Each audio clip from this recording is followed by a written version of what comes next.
నిన్న కేంద్ర ప్రభుత్వం ప్రవేశపెట్టినటువంటి యూనియన్ బడ్జెట్, ఈ బడ్జెట్ కార్పొరేట్ శక్తులకి, గుత్త సంస్థలకి అనుకూలంగా వారికి రాయితీలు ఇచ్చేదిగా ఉన్నది.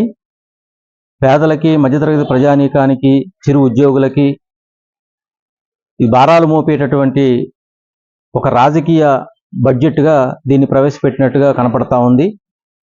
కొన్ని రాష్ట్రాల వరకే కొన్ని రకాల నిధులు కేటాయించడం అనేది జరుగుతూ ఉంది.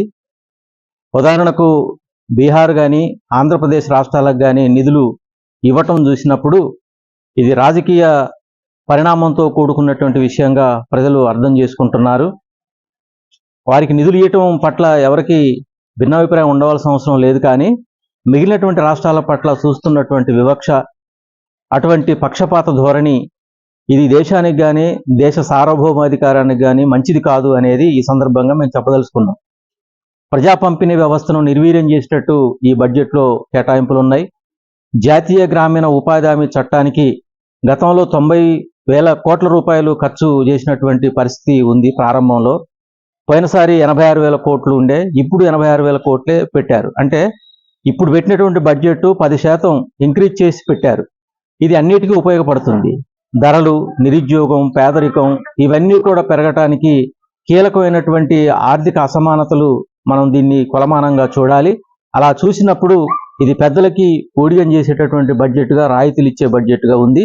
పేదలపైన భారాలు మోపేటటువంటి బడ్జెట్గా ఉన్నది.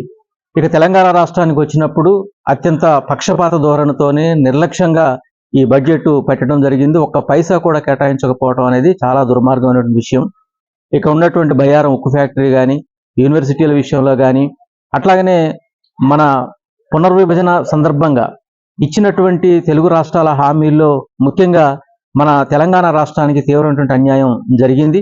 అది ఎయిర్పోర్ట్ల విషయంలో కానీ, లేదనుకుంటే ఇప్పుడు మనం ఈ ఆర్థిక పరిస్థితిని కనుక గమనించినట్లయితే చాలా లోపభూయిష్టంగా కనపడుతున్నటువంటి విషయాన్ని మనం గమనించవచ్చు. ముఖ్యంగా పోలవరం అనేది జాతీయ ప్రాజెక్టు. గతంలోనే దీన్ని జాతీయ ప్రాజెక్టుగా బీజేపీ ప్రభుత్వం గుర్తించింది. బాధ్యత కూడా ఆ ప్రభుత్వం పైనే ఉంటుంది. కానీ కీలకమైనటువంటి నిర్వాసితుల సమస్యని నిర్లక్ష్యం చేసింది. నిర్వాసితులకు పునరావాసం కానీ, వారికి ఇచ్చే ఆర్థిక ప్యాకేజీ విషయంలో కానీ ఎటువంటి కేటాయింపులు కానీ, ప్రస్తావన కానీ చేయలేదు.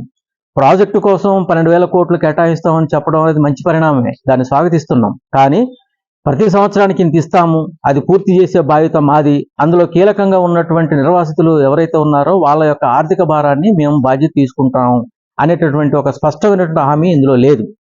దానికి తోడు రెండు తెలుగు రాష్ట్రాలు కలిపి పోలవరం బ్యాక్ వాటర్ వల్ల భద్రాచలం, పినపాక, అట్లాగనే అటు ములుగు దాకా ఉన్నటువంటి ముంపు ప్రాంతాలు ఏవైతే ఉన్నాయో వాటి గురించి అసలు ప్రస్తావనే లేదు. ముఖ్యంగా భద్రాద్రి రాముడు తెలంగాణ దేవుడని, దక్షిణ అయోధ్యగా పేరుగాంచినటువంటి భద్రాద్రి రాముడు సైతం మునిగిపోతున్నాడు పోలవరం బ్యాక్ వాటర్ వల్ల అని అనేక మంది నిపుణులు దీనిపైన చర్చించడం, చెప్పడం జరిగింది. ఇప్పుడు ఆ పోలవరం బ్యాక్ వాటర్ వల్ల భద్రాచలానికి పెను ప్రమాదం ఉన్నది. ఆ ప్రమాదం విషయంలో మీరు ఏం చర్యలు తీసుకుంటారో ఇంతవరకు ఆ బడ్జెట్లో ప్రస్తావించలేదు. ఈ రకంగా మనం మొత్తం ఈ బడ్జెట్ని పరిశీలించినట్లయితే ఇది ఒక రాజకీయ బడ్జెట్గా ఉంది. ఇది వాళ్ళ కుర్చీని కాపాడుకునే బడ్జెట్గా ఉంది.